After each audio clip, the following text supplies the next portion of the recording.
Welcome to New York City, the crown jewel of the real estate market. Everybody wants a piece, and now, thanks to blockchain technology, that may very well be possible. This $36.5 million development is being sliced into digital shares, or tokenized as it's called, so that investors around the world can own as much or as little as they can afford. We have the typical bank financing on this project with a conventional bank, and this loan matures in January.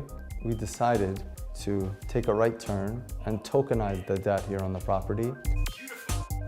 The construction is 95% complete. We're starting to get inspections in the next week or so. We have a bank deadline on us where we have to sell a certain amount of units or repay the entire loan by a certain date.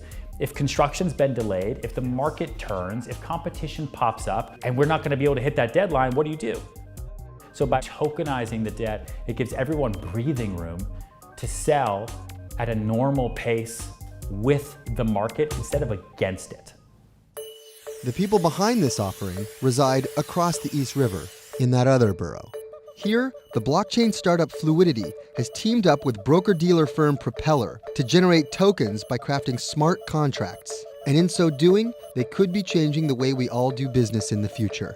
When we started to look at the real estate industry, it's probably one of the most inefficient industries that exists currently. You have a lot of middlemen, a lot of lawyers, a lot of bankers, and just being able to create something that has real impact on an industry like that, I think you're looking at significant disruption.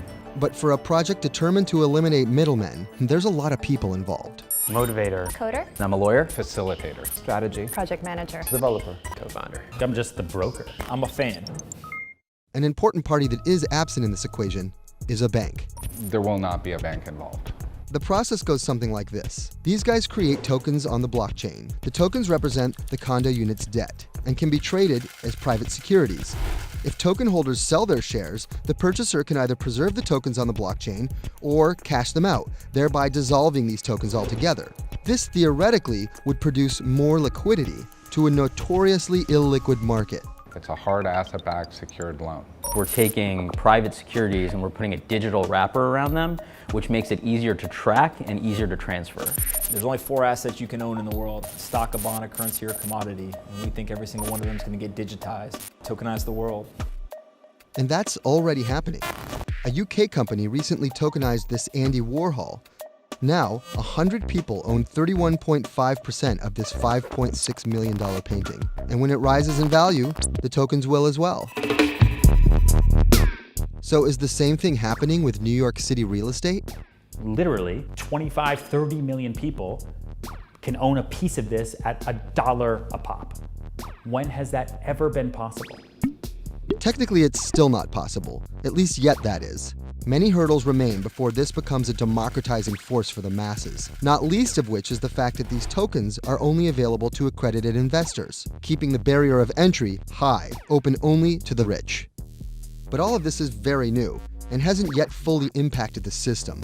Blockchain innovations like this one clearly has the potential to disrupt the way we do business and even the way we define the very things that we own.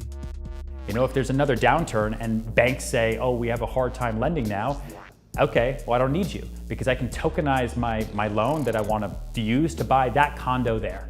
And that's what I'm going to do. So now we don't need banks anymore. That is what's crazy.